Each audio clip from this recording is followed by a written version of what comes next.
mouvement au bazo benga sauvons les Congo. Et ça mouvement moko Satan azana semanango na bato benga malera mboka.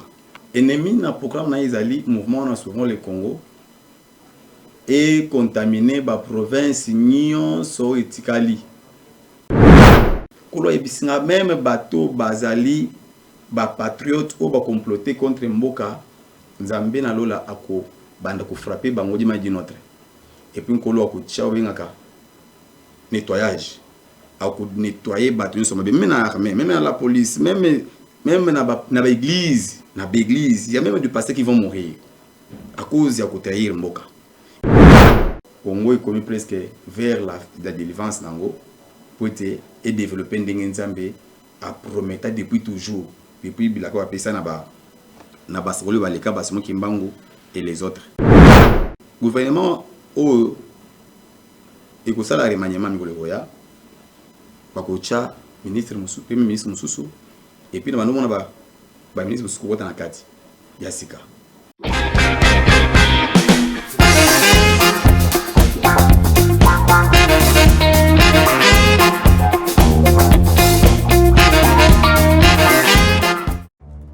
Dans les soucis de vous informer, divertir et vous former, Nouvelle Tendance, votre chaîne, met à votre disposition des applications, radio et télévision. Comment installer? C'est simple. 1. Rendez-vous sur Play Store ou App Store. Tapez TVNT pour la télévision et RNTFM pour la radio. Pour répondre à vos préoccupations, contactez les bureaux. Merci pour votre acte de bienveillance.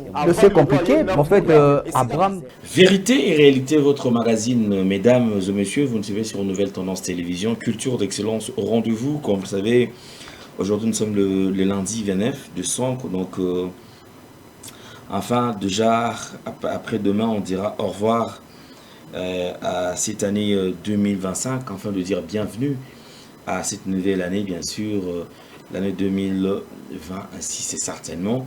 Nous aurons beaucoup de souhaits, comme c'est une nouvelle année. Ce qui n'a pas marché l'année passée, certainement, cette année, l'année qui arrive, ce sera une année remplie de bonheur, une année... Et pour moi, je souhaite que ce soit une année exceptionnelle, hein, donc c'est comme ça, puisque je partage cette foi-là, parce que moi je suis chrétien. Je suis chrétien et je crois en cela. Alors parlons de la fondation Ndélé au cœur de la nation, ainsi que l'orphelinat Famille Cœur Christ Rédempteur. À travers cette opération, vous êtes sensible au cri de détresse, vous voulez soutenir les orphelins, le veuve, les démunis, surtout pendant cette période de festivité, pendant cette période de fête. Nous avons toujours l'habitude de prendre soin de nos enfants. Nous avons toujours l'habitude d'aider nos membres de famille pendant cette période de fête. Pensons également à ceux qui sont dans des orphelinats. On a un petit rien, quelque chose à manger. Donnons aussi à ces enfants-là. Et s'ils ont le sourire, je pense que ça sera une bonne chose et nous serons tous bénis. Comme je vous ai toujours dit, si nous parlons le même langage que la réalisation, alors on va prendre ces images et on revient tout juste après sur ce plateau. Tango nyonso molinganga nazalaki komona baninganga na baboti na bango nanga baparent baza te vi nanga pasi. Est-ce que kokufela baboti eza lisumu? Kozanga baboti est-ce que eza lisumu? Voilà, naye kopesa bino message. L'orphelinat Christ Rédempteur et ana posa lisungi na bino. Tala musala munene ezosala pona bana. Tala musala munene sala pona bano oyo mokili etiki ebwaki me nzamba atelemi na nzela orphelinat oyo pona ko encadrer bana oyo yaya lisungi na yo to nango posa 1 euro no to nango posa pona mwana moko tango mwana moko alie nzambe ya bitike oyo ya permettre ete na nzela no mwana alia akobosa na ote. Voilà message ya l'orphelinat Christ Rédempteur to ana besoin lisungi na bino. Ba numéro za na se kota contact na biso assistance na yo et aux alisungi pour na bana que le Dieu des orphelins a bénir diama mtu nyoso ja ta likanisa ko sala quelque chose peut sali yango zamba pambola bino. De retour sur ce plateau, merci à toute la grande équipe. Alors nous vous souhaitons tout le bonheur du monde, nos vœux le meilleur à vous qui êtes abonnés de Nouvelles Tendances Télévision. Même si vous n'êtes pas abonné, vous êtes congolais, vous êtes africain, vous êtes européen, vous nous suivez partout à travers le monde. En tout cas, meilleurs vœux, meilleurs vœux, meilleurs vœux. Nous avons le plaisir de recevoir sur ce plateau, je pense que c'est parmi les dernières émissions de l'année 2025. Donc nous allons clôturer cette année, bien sûr, avec c'est un éminent serviteur de Dieu, c'est un prophète de ministère, prophète John Chisungu, et qui j'appelle affectueusement beau-frère national. Hein? Donc, surtout bien parce que tout le monde c'est lui notre invité. Papa John, bonjour et bienvenue. Bonjour papa Alain. Meilleurs Merci vœux. Et merci beaucoup pareillement à vous. Merci papa. Alors, prophète John, cette année touche pratiquement à sa fin. Mais étant congolais des pères et des mères, alors étant congolais de pères et des mères, je pense que nous avons nos frères et sœurs, bien sûr, au Bazali, année aux qui peut-être pas une année souhaitable, une année peut-être il y a vache maigre, une année de difficultés, beaucoup de peine. Tobike, Bazol on a déjà une année en souhait à Liboso et Zali. Mais un mot quand même, tout réconforté, Bandeko, Bazan a des difficultés, Bazan a des zones occupées, Bazan a des bisika où ça tire à balles réelles, où ils ont perdu peut-être les proches de leur famille. Un message pour eux, eux qui vont remonter le moral avant. Ok, merci beaucoup papa Alain. Je pense que Rambo touché est tellement sensible. Pour ne pas compatir na Bandeko, à moins que vous ayez un homme sans cœur, bien sûr. Oui, il y a des gens qui existent, qui sont des hommes sans cœur. Bazan la pierre à place du cœur. Bazo vivre toujours pour détruire Baninga. Il y a un bateau, Bazara toujours connu comme Baninga, ils allaient affaire na bango. Ils ont un business na bango. Quand tu as battu tout, ils allaient affaire na bango. Kidnapper bateau, ils ont affaire na bango. Lorsque les parents, na bango, ils ont affaire, ils ont pour na bango, ils allaient business. Oui, puis ça va bongo. Alors, bateau bongo, ce sont des gens, ce sont des hommes sans compassion ni amour. Alors, pour na bango, bandeko ba vivaki calvaire nané oyo pour na bandeko ba vivre na sima makila kotanga. C'était du bon boulot. Mais pour nous, les autres, c'est avec beaucoup de peine, n'a pas si. Mais je m'adresse quand même à Oyo. Je pense que ce n'est pas facile. Que perdre, être cher. Année Oyo, pendant que tu as une bonne année, Noël et tout ça, Bango, je ne sais pas, bonne année. Bonne année parce que les gens n'ont pas Nzambé pour côté c'est ça notre souhait. Parce que nous vivre là-bas. Nous devons bêta, déplacer du jour au jour, il n'arrive même pas à élaborer les propres projets parce que Baza sur l'assurance, il y a stabilité na bango, il y a couvert là bas. En tout cas, avec beaucoup de courage, beaucoup de foi, nous allons croire que beaucoup zara na paix. On a souhaité bino merveille malgré le passage qui est compliqué, de Dieu de toute consolation, consoler bino. Sachez que vous n'êtes pas tout seul. Vous êtes patriotes. Vous êtes compatir de loin. En tout cas, merveille à vous. Merci beaucoup. Merci, les vœux sont arrivés. Je pense que c'est un plaisir. Encore aujourd'hui, je profite de l'occasion pour présenter mes vœux le meilleur, bien sûr, dans la surtout Bazola Nabiso. Particulièrement, on a présenté mes vœux le meilleur à la maman Jenny Fernandez.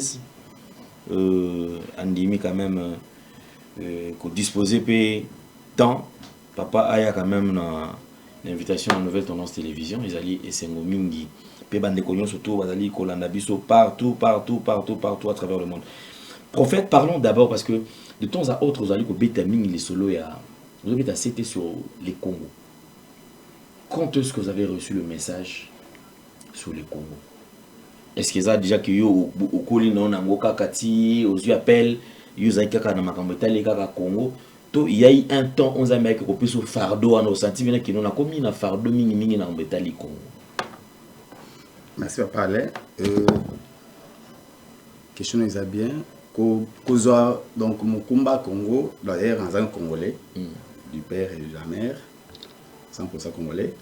En tant que Congolais, Kamambo en Italinga, ça c'est déjà clair.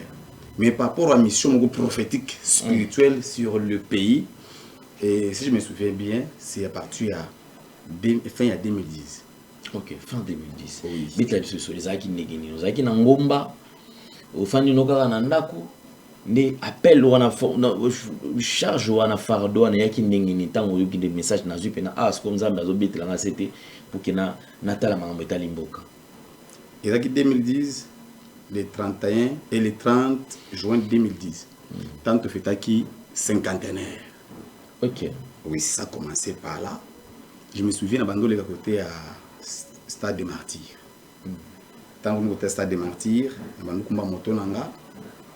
il y avait une soeur qui m'avait dit mais manga, côté il y a Willery, dans une victoire. En tout cas, parce que quand j'arrive là-bas, il y a qui travaille dans le salement, les préparatifs vers le 30 juin parce qu'il y avait des travaux, pas bon sang triomphal. Banzela qui okangama.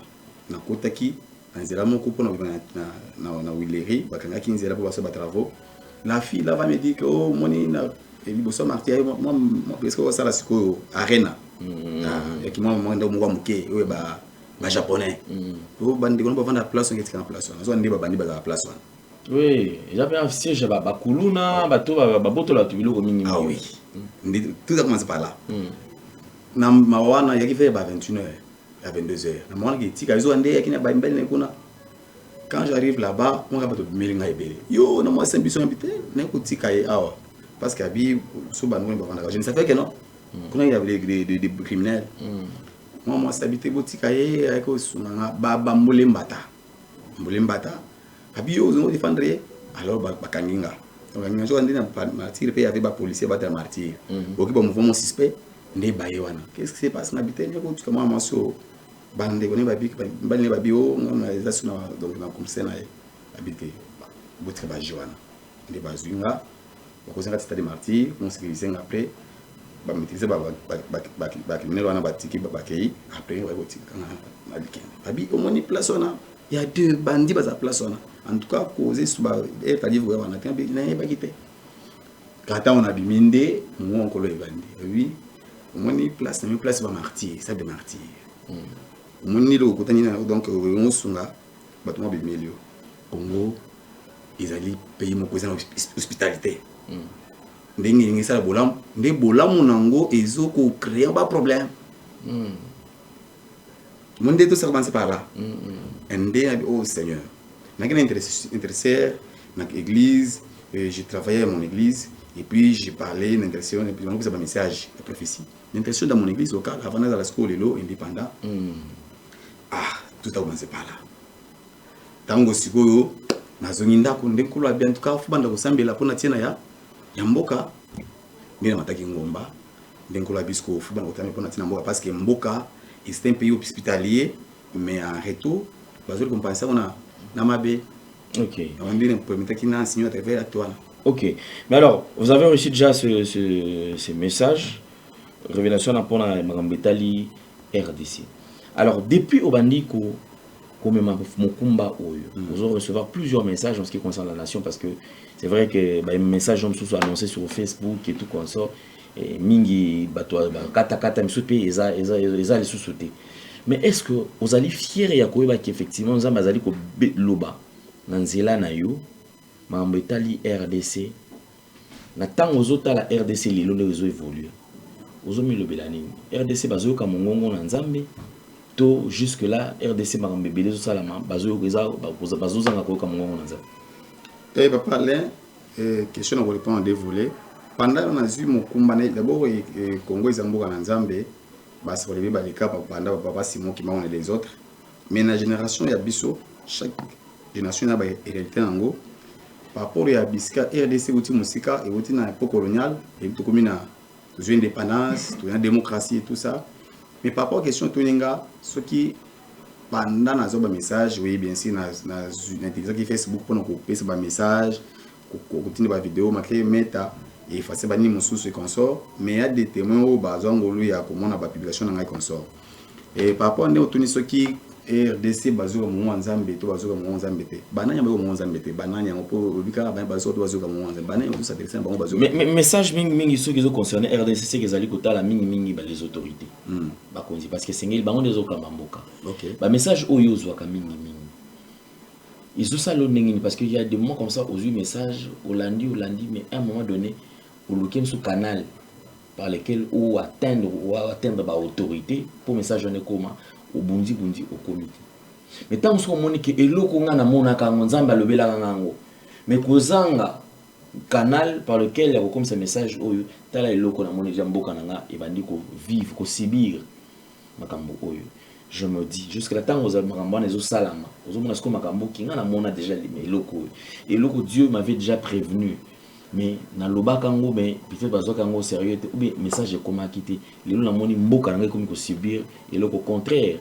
ya oyo kokaki ko vivre yon intérieurement au milieu de la année OK va parler et ça la passé donc vous ne pouvez pas avoir l'idée et ça passe à chaque fois quand Dieu me donne les messages ceux qui na lingina ça l'effort pour comme na bato ba autorité au bazali na maoki ya kolanda po ba bazoka mamboka ce qui ekomeli bango te ça na passe et surtout quand à l'air et tout événement isalemi pendant que tout monde qui a déjà et quoi ko sale mato kozala parce que nzamba ata ça mabete po isala makaka to baka parfois que ils a révélé ils a condamné mais il y a ba directive pour freelandama il y a des précautions faut bazwa pour que mabe wana isale maté il y a biso de bola mususu na babi ko sale ma ya pe aussi directive faut ko sala po bola mwana bo zo yango to bo vivre yango et ça là na passe bon bien là ba message mususu et ça là na passe parce que na commission ngote biski faki e koma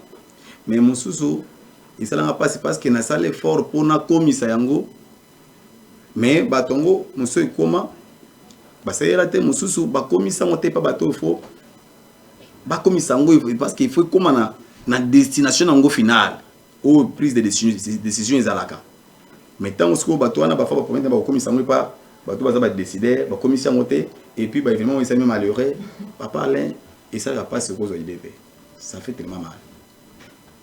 Mais les lots, alors, le coup là, la ligne quand même, si nous parlons le même langage que la réalisation, soit la réalisation va nous placer quand même ces images, ils allient quelques descentes en ce qui concerne le patriotisme. Tout le monde nous allons sensibiliser, Naba Wenze, au Tambolio na maman, na mon équipe Mobimba, vous allez kokende. Bit la biso na lusolo. Nini oyo zwaki to nini ozomona na kati ya mboka na oyo salike etine ebimiso mbango na église na etonga okende na balabala obanda côté ya bato pe o sensibiliser nga pa bango par rapport ya sens ya patriotisme. OK, merci papa Alain. Et le que pousser na tambola na bato na équipe na madame Nangai, elle est aussi servante de Dieu. Je la salue là où elle est, mon épouse Jennifer Fernandez Chisongo. Na yoka qui passe pourquoi parce que même si na sala qui est fort pour na kuma autorité na zui ngolo na te le moment passé na zui ngolo na te je sais qu'avec donc la grâce de Dieu ça va arriver et puis tant on a utilisé par Facebook na moni c'est comme si mongo ils ont commenté alors je ne peux pas baisser les bras laissez-moi dire il faut sikoyo autant bola siko zoa mbela na yo zoa micro na yo kenena ba wenze balé public pour notre côté à patriotisme parce que même Bible le dit que ne donne pas l'accès au diable. Malheureusement tous autres on va pas aller dans le Congo isa parce que il y a des Congolais au bazali ko fungwela mongo nanzela asala. Pour côté asala mabe. Alors on dit patriotisme exacté. Patriotisme c'est quoi? Aux en kolinga mboka parce que bisto de nommer pas on thème tous le belezali le patriotisme et la mère du et l'amour de sa nation est la mère du patriotisme et même du développement d'un pays.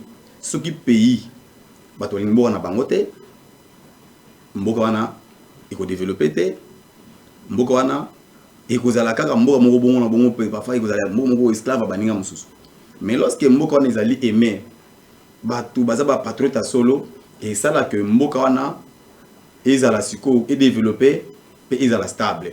Et on dit encore il faut tambola na balé public na bawenze ote bato patriotisme parce que volonté nzambe eza bato za ba vrai patriote balinga mboka na bango parce que kulinga mboka ezali kutu volonté nzambe. Dieu n'est pas contre celui qui aime son pays. D'ailleurs mon to linga mboka na yete nzambe akusepela na yete. Ya ndo mona kina mukanda lik chapitre 7 verset 4 à 5. Muntu moko ayeko senga babikisa muntu officier moko senga babikisa mwana ye e musali na ye.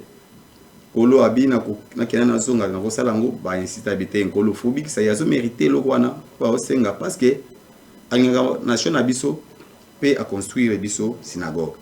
Yango en tant que prophète, je voulais enseigner les Congolais le patriotisme bulinga mboka.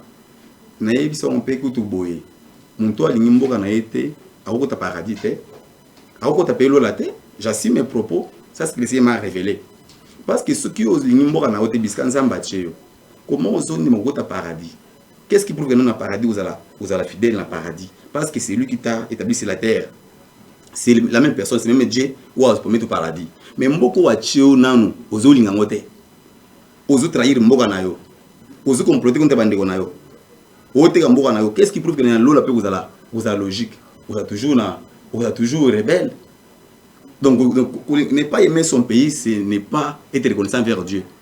En tout cas, on a c'est le terrain avec mon équipe pour notre patriotisme. Et puis, na bawenzi wana te à Kinshasa, pour le bagina ke foi tambolati na ba province zano sous occupation te. Pour nous prier, ils a ba geste prophétique et pour nous enseigner le patriotisme. Donc c'est juste ça. OK. Donc lelo to ki ko ba programme déjà bobandi beaucoup mi wapi. Donc, qui déjà wapi, vous comptez beaucoup continuer wapi et puis quelle province est Golanda après province à Kinshasa. Merci beaucoup papa Alain. Malgré bah moyen d'habitude est un peu insuffisant mais Dieu est un Dieu capable à payer ses provisions. Il est fidèle à aider biso poto kokisa mukalo na ye. Pour le mois dans la ville à Kinshasa, tu connais déjà Bandal, Bumbu, Selembao, tu connais ça okende pe Changu et puis que commune Misusu Kalamu isuma tongi wana na Victoire et c'est parce que oza lié moko toke partout ten que jason bima mais toke biscuit ça stratégique et prophétique et significatif. C'est maintenant toke ndesco na province ya Bandundu toke na Katanga toke na Otuele Bawele Sankuru Grand Kasai Kasai Central Lomami toke na Lualaba toke na Tanganyika toke ndepe na Kwango Kwilu toke na ba province soyo où ils ont munguna continent noté onde projet biso ya ngwana. Je pense que par la grâce de Dieu début année 2026 toke na ba province mususu donc sous cannabis là et pour na Kinshasa to aussi ça kaka presque les 7 les 10 janvier aussi à Kinshasa après toke na ba province mususu. Merci beaucoup, prophète John. Je pense que nous allons suivre quand même en image, mesdames et messieurs, cette descente. Alors, Isaac n'a Wenzini. Ah, donc déjà, c'est le mbao. Ok. Ah oui, parce que na beaucoup de images nous sort pour et médias ils ont papa. Effectivement. On dit na sur quelques images. Ok, on va prendre ces quelques images. Question de suivre comment est-ce que nous sommes dans un maison Salama et nous vous prions, mesdames et messieurs, de bien vouloir soutenir ces couples. Pourquoi? Parce que déjà misala onenge basala yango ba descente ba évangile les offres oui d'accord. Mais évangélisation ça demande de moyens. Parce que par exemple le déplacement vers d'un lieu à un autre, ça demande le moyen. Kokita na ba commune, ça demande le moyen. Kolonga wana pona okidesco na ba province, comme vous savez que RDC jusque là dans nos penza ba relais pena ba province qui ont sauté et il faut qu'il y ait un moyen avion. Donc il faut mis solo. Alors pour ceux qui ont besoin de contribuer, de les assister bien sûr, ou partager cette vision, vous pouvez les contacter à travers le numéro, ils allaient afficher Awa, ils allaient numéro il y a prophète John Tchusungu qui est en contact na bango, afin que au soutenir bango et Dieu va vous bénir. Ça je vous dis certainement. Ba o surtout ba kota na musala nzambe na ilanga balona na ilanga solo. Là où il y a un serviteur de Dieu authentique et ratakati. Nzambe toujours azongi c'est là parce que azali ko honorer maloba basali na. Amen. Nous allons suivre cela en image. Tout là quand même sur quelques minutes. Ne tenez pas rigueur, ils allaient image amateur, ils allaient professionnel, t'es pas acté, ils allaient caméra non. Bolanda ba image, le plus important c'est les messages. C'est un sens il y a patriotisme parce que malambo tout le monde a un moins mingi. Ah mboko pena mawa trop. Oh là oh mokonzi moko to yakala aloba kutabi mboko kufa mboko kobonga na ngo société. Au moins misuba zo ba docteur yango comment ko langage moko courant on a mboko pena pardon. Misusu kutia tote kaka mboko. Toteka question nga za raso bateki mboko za si pena ki yo oza par na yo. Ezaka ka question. Bandeko msupina mboko pena, c'est-à-dire que le gens ne prononce pas de paroles de bénédiction pour la nation. C'est plus les ya ko kitisa, plus ko lakela yango, plus ko zongi sa yango lisusu na sima makasi mingi koleka. Tolanda image. Ba université na Kimia, un pays courant na mayo stable. Parce que mboko wana monaka na vision Zambia ipisaki ke mboka oyo. Même ba village courant kozala. Même ba village supermarché kozala. Ata on dimeli ngate na zolo batepona sécuriser yo mais na zolo balinsigne éternel poto ko salema oyeba ke nzamba saloba Congo ezamboka bilaka mais nous les Congolais tolinga mboka na biso na prière na yo kobosa na Goma te na prière na yo kobosa na Bukavu te na prière na yo kobosa na Est ya mboka te na prière na yo kobosa na Uvira te na losambo na yo kobosa na même bandundu te biska ba mbondo bazali po bao ba kufa kona baza bandeko na yo baba ndeko na ngai bien mesdames les seigneurs la ligne te déclarer maloba ya prophétie maloba prophétique pour notre pays ce que sont dit mais ça le melayo un jour prophète moko aloba ki boso ya roi comme le prophète Élisée mboka yangi na nzala aya lobi ke lobi okolia ostondi pe bilo la solde mutu moko apete mabia ata nzamba kofungola lolango magambo ozobe osale mate atalaka mutu ngo loba na yo lokolo beti tembe okomona ngo basoko okolia te mutu wana mona alia te po andima te yo soko ozoni magembo okobonga pe yo okobonga na mboka Congo bana na yo bakobonga ata bavage un jour bakobénéficie na bonzi ya Congo déclaré au nom de Jésus. Mboga na biso ekobonga mboga na biso ekozana kimia bitumba nyonso oyo ba ennemi batia baimposa biso au nom de Jésus bitumba wana ekosila na kombo na Yesu mabele na biso oyo bakanga baennemi bakotika yango na kombo na Yesu ba territoire national ezala libéré na kombo na Yesu social ya mboka ezala stable sécurité ya peuple na biko na ye ezala solide pe ezala dynamique au nom de Jésus. Bien-aimé, que Dieu vous bénisse. Il faut oza na mentalité wana to komi na suka mais yeba ke to wana mululu o to na bosenga muntu na muntu aya o ka parole de Dieu abela biso Congo e kokangola matondi mango Zambe ya kosaka na zala batu Zamba utiliser nga po alobela yo olenge moko pe Nzamba yo utiliser président de la République pour asala de fort o temboka oyo mungu mboka bato bakangaki yango armée na biso kobosa na yango te na losambo na yo FARDC na biso kobosa bango te na prière na yo po Nzambe asuma FARDC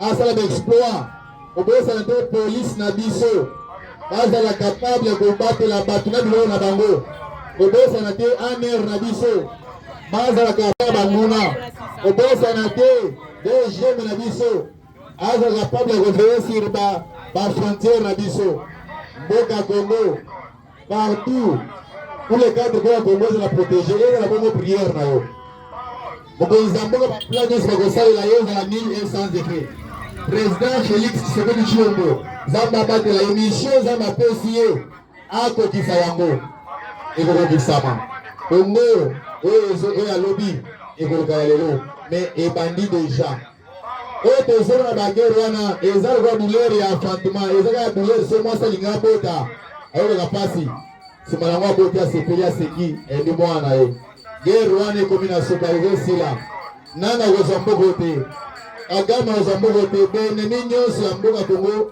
baokufa nsima ya moninga moko nsima moninga oyo nyonso kaka mwana mboka oyo komplote contre mboka Nzambe na biso akofrape ye traître nyonso contre pays na biso Nzambe akolongisa ye te yango bien aimé ezala sike mboka oyo Nzambe apesi biso lipambo na biso edependre nango oyo lapambola bino eza biso église Arche de bonheur œuvre parfait de l'Éternel oyaki côté ya Samala côté ya patriotisme aussi oyo Nzambe apambola biso amen.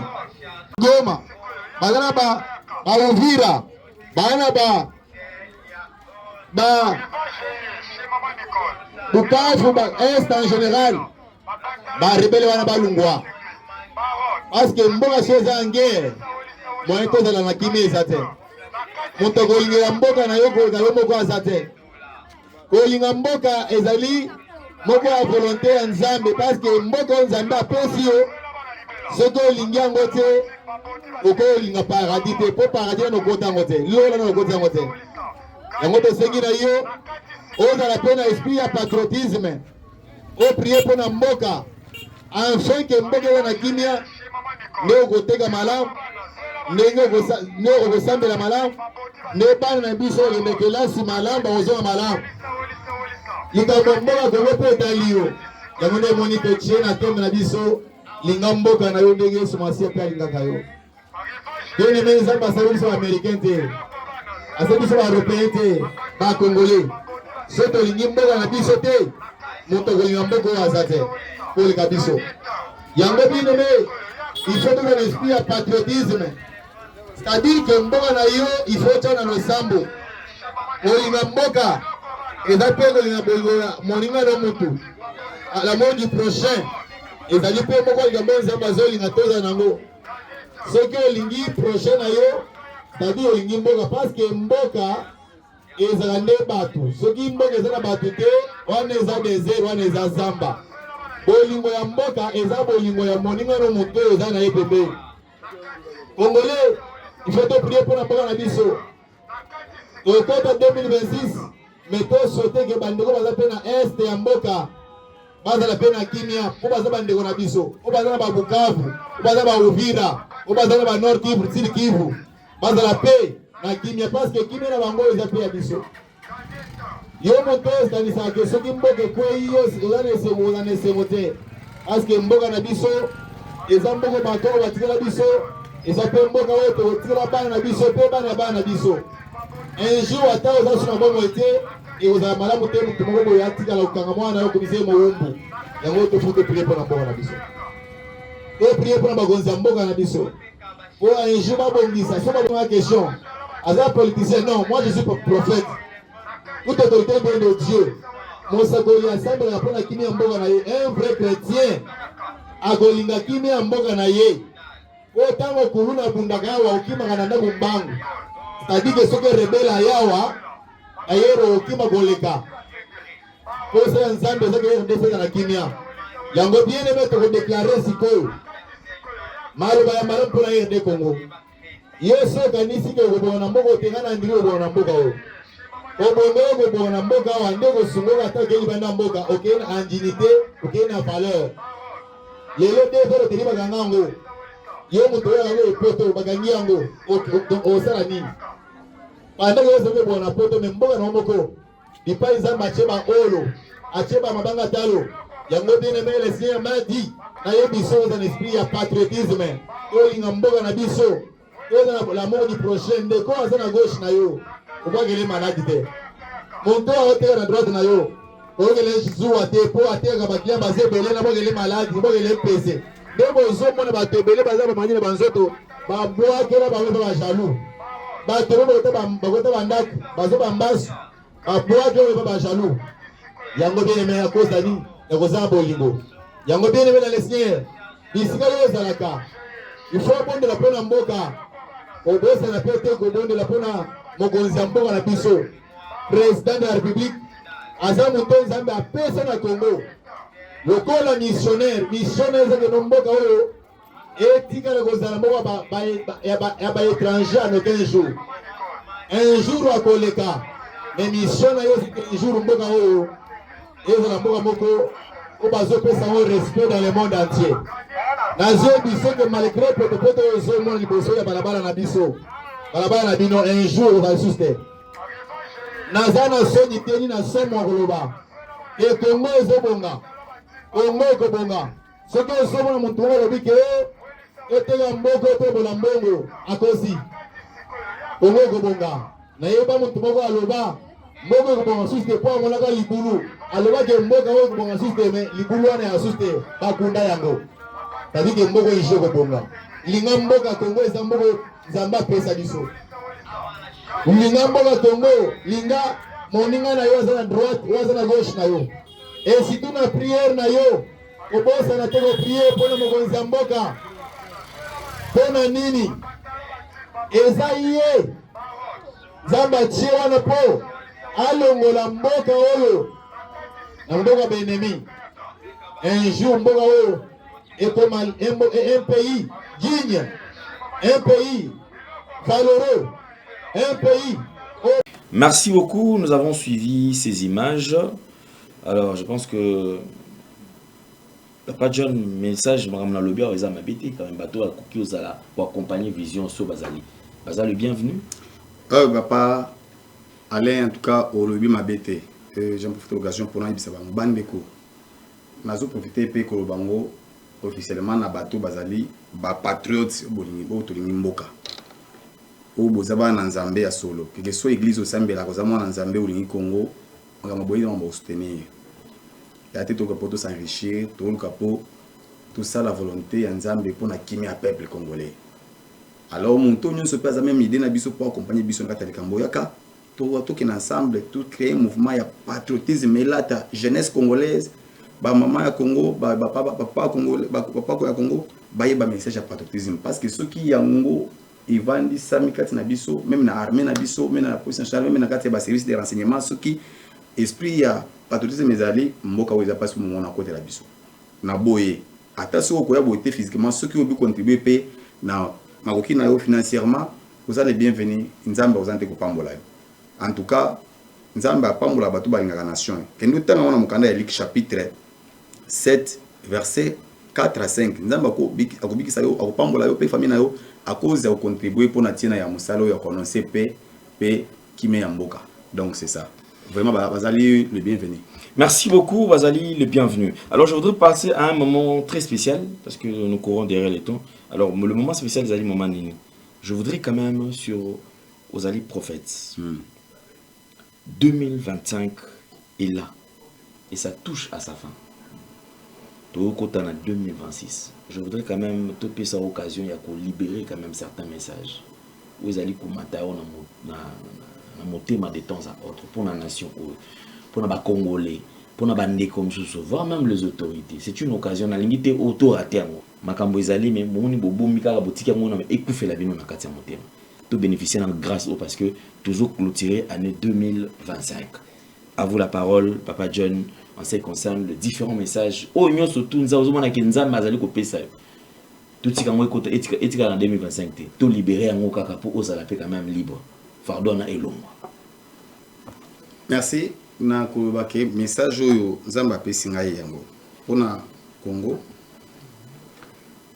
mouvement au bazo benga souvent les Congo. Et ça mouvement moko Satan azana semanango na bato benga malera mboka.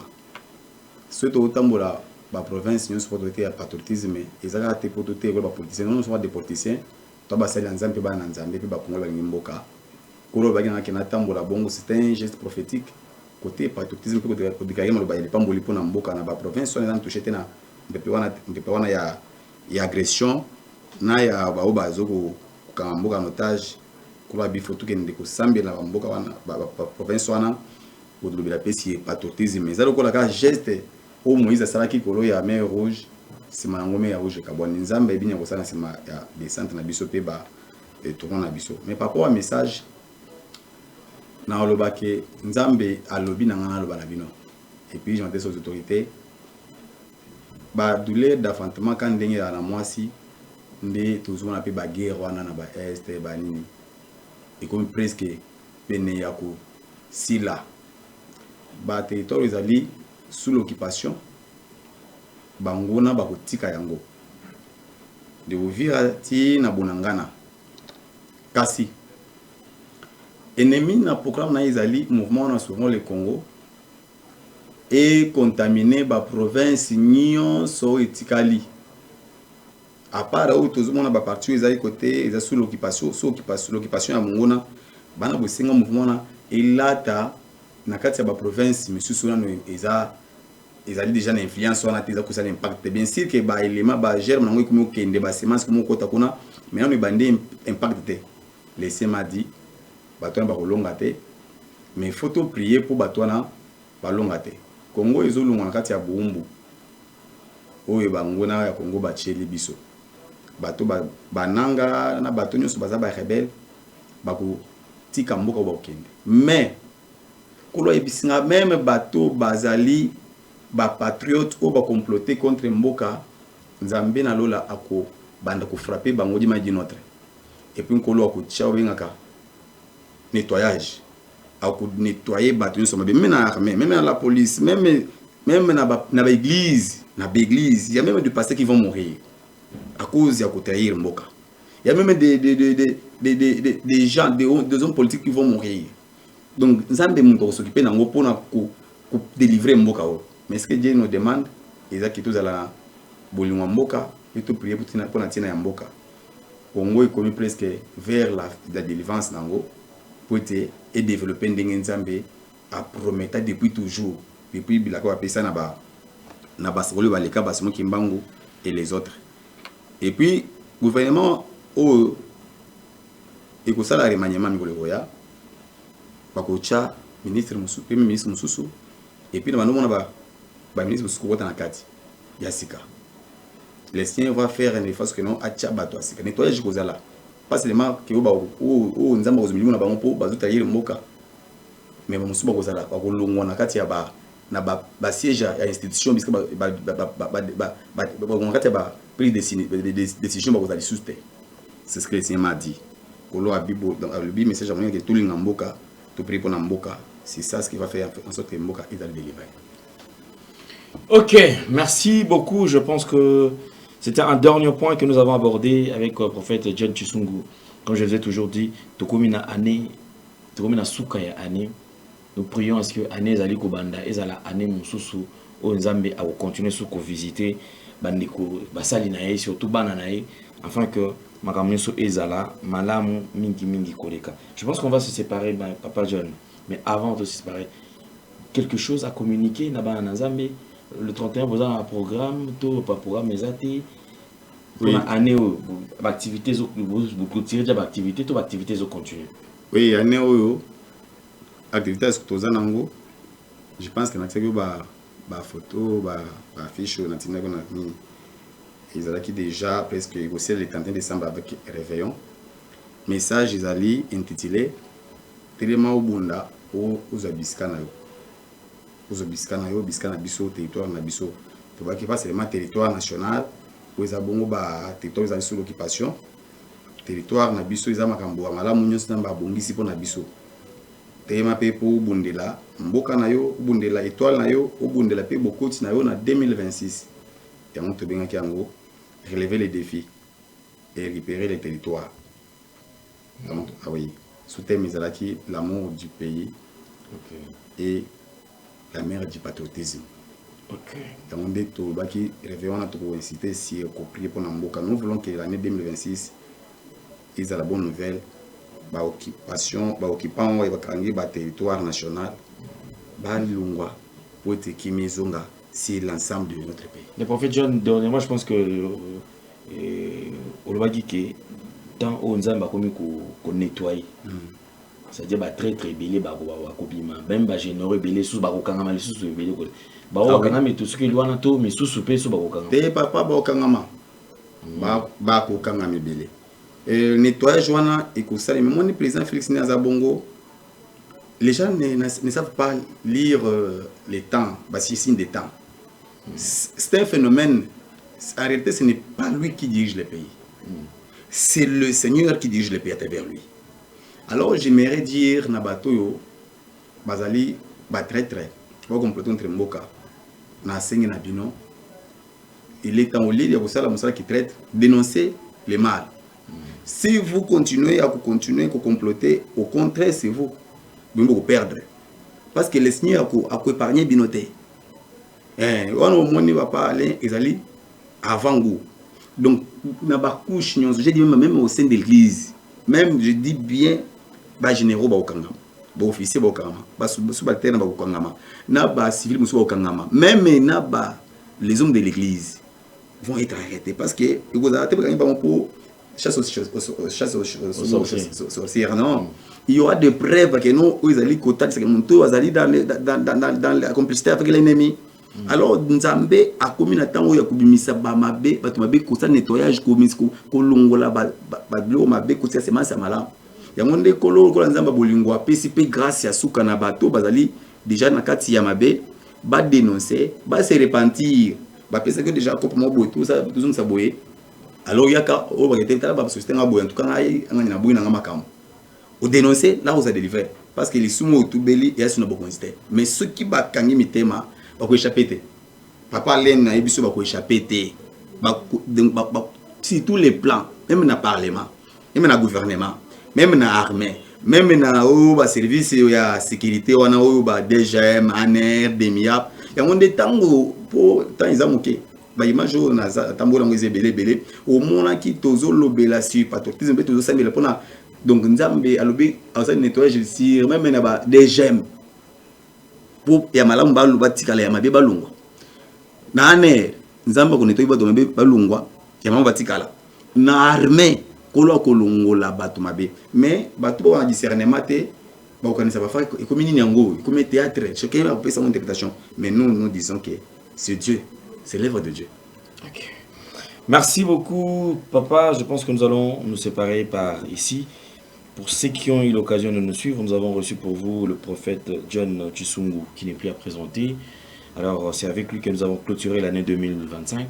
Les losa le 29 de tourner émission Oyo de lui qui est 2026 Tozo Kota. Alors on va se séparer avec un tout dernier message à Papa Molaba Nzambe pour la 2026 aux Ali Oya et si c'est possible il y a Kosambela pour la bandeko pour la clôture il y a année. On va avoir aux occasions bazan qui la poto ou peut-être ba bengayo mais à travers cette prière et équipé pour son abamo. Merci beaucoup. Et vous m'avez pas demandé au dernier ce qui église ça question. Oui ba programme église ça au pays ça photo ba déjà place ni ba okuta. Ah oui, l'église na biso comme on a H de bonheur. H de bonheur. Œuvre parfaite de l'Éternel. OK. Bien on a c'est Abopé en collaboration avec MEI, ministère international d'intercession, évangile et d'intercession. Ils ont donc siège mi balé moko ils ont ils ont Kitambo juste na Lunda Bululu kuna Lunda Bululu 47 bis siège Moussous Liboso, premier siège plutôt, ils ont à Bumbu, c'est l'avenue Kulumba numéro 216. So l'ingomon a biso au Koya na commune à Bumbu sur l'avenue Kulumba 216 au mon église à Bopé Zawana. Nayambarape chaque mardi, vendredi et le dimanche après kilt Nayambaka. Même mardi wana yambande ine après kilt Nayambaka soki tesili Nayambi, bateau na bosser en son dehors, il y a bateau wa bosenga sur ngai en privé au binga numéro nanga papa les a fixé le soir ba TV na bino to sambela et puis si vous avez des questions posées to pesa ba réponse mais pour notre activité ton activité il y a combat mardi kilt c'est la délivrance vendredi de 17h à 19h30 dimanche des kilt d'action de grâce et d'adoration de 9h à 12h juste. Alors na lingi na sambela pona tina ya bandeko yo bolanda prière oyo ezala en direct ezala na ba rediffusion et ko prier pe pona tina ya mboka na biso pe ko prier pona tina ba bazakati ya ba moment un peu difficile. Vous me permettez? Oui, avec plaisir. OK. L'Éternel Dieu tout puissant. Yahweh Nzambe ya Abraham, Yahweh Nzambe ya Isaac, Yahweh Nzambe ya Israël, ozali pe Nzambe ya John ni Joyce Chisungu. père na leki a été pour la baise oui que tout ce que j'ai fait na ça sous l'ordre na yo na leki a pour na kopesa mbela au mokili pe Congo et balikanisi na nzambe pour na mboka pour na mokonzi mboka et pour l'avenir ya Congo na lobby akena lobby nyonso te mais pour na ngonga oyo epesa mbela kinga na lobby ndambo oyo yaki nécessaire nzambe alola tikete ebotambouma patriotisme elata ba congolais lo sambo on a osala nzambe na bomoi Congo eza mboka oyo pesa ki biso opesa kana na bakoko na biso balata na biso bango pe batikela biso pe un jour dotikela bana biso pe bana biso papa tikete Congo ezala mboka moko béni ya déjà béni mais pamboli yango to vivre yango Seigneur Dieu Tout-Puissant au bagana ke komi moment nettoyage bato nyonso ba comploter contre mboka quel que soit âge, quel que soit nature, quel que soit poste naï, quel que soit statut naï, bah pour réussir te, bah vous dévaler, puis bah vous arrêter, tout bah vous confondre. Seigneur notre Père, tu as même dit que le bien dans que ce bah traître puis bah afflicter malédiction contre bah progéniture na bango pour na tiner descendance na bango pays génération na bango futur. Tant de peine à signer na yo au côté esprit à patriotisme na katia bah peuple congolais. Kolo batela président de la République aza oyo pesi mission pe mukumba okamba mboka o sala ngolo enfin que oyo nyonso okani ko la Congo na zela ye atali tanga nango échappé te pe raté et ça les mapé mboki bénéficier nango épargner na ba danger pe na ba traître même na kati entourage na ye même ba kati collaboration pe de loin et de près. Seigneur notre Père, je n'oublierai jamais bandeko bazana Ovira.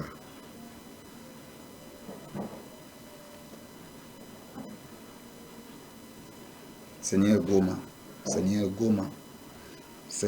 Goma papa, Goma chez le grand Dieu, Goma tendre Père, Goma les rois glorieux, Goma chez le grand roi. Oh my God. Bro Santa Debo Sayamaya. Kolo Goma, Yao Goma, Bukavu. Seigneur, Sunga bande kwa na papa. Sunga a deux enfants parce qu'elle est orphelin. Il y a des femmes qui sont restées. Oh my God. Seigneur Sunga Goma. Seigneur Sunga Bouvira. Oh Rabo Santa Yamania Tobro Taya. Eh Yanasu Tele. Oh Resa Kamando Lotobra Sitendele Mana Yutulu Broka Yamandalo Sekaya. On t'appelle je t'ai désarmé, oh my God. Ere Sonto Braya. Et Tami Kulu Rekandalo Tamena Lina Yobrota Kandele Tamanalia. Oh, resami tandelo krobra sayanda lataki mendelia. Seigneur, tu es capable d'araser, d'écraser même les arrogants, les orgueils. Papa tala nanga, papa tala gagame, papa tala ba rebelle, tala ba tumbe bazo tangisa magila. Yahweh, et comme tant on tali sous alinzambe yo se va rappeler au salaka. Yahweh Goma ilunga sous l'occupation du Rwanda. Yahweh Bukavu ilunga sous la main de l'ennemi. Yahweh Vira ilunga sous l'occupation des ennemis. Safar de ces makasi balonge tomba. Seigneur notre Dieu, yo bundela ki Israël natan wakala. Nanzela je suis mabange koya utel kolo boma benemi salango pona tina Congo. Que le monde entier sache que Congo to nzambe. O dona tana ba ko sala te yiso ko salam. Oyo faje ko sala te yo ko salam mon Dieu moi. Oyo armée na biso ko sala te des amis ko salam. Na sengi kimia ko na Congo. Père, tala bandiko bazaba malade délivré guéri ba on s'en bandiko bana stérilité dans le monde entier pesa ba mabota bandiko bana ba cancer d'hystéris ya cancer de peau bazana ba fibrome ba mion ba kyste ba fibrome kolo sala ba ngolo ba bika na ona zo prier au fond la mokonzi mboka misu au fond les mato ils font l'intelligence pour y ba bato ya malam po ba ko sana elongo po ete mboka elongo kati ya boumbu. Seigneur robi za kola douleur de fantôme comme kala mingi te mboka ekozala ekobota bola monango. Tika lumière éclairée on mboka intelligence na ya comprendre dit même si quelqu'un veut les manipuler à comprendre que ça c'est du mensonge, ça c'est la vérité. Entouré na bato malam au bazana souci mboka pe développement ya mboka. Bénir Congo, tout le monde va plutôt ya malam. Pour baki na ke Congo ekozala Congo moko béni.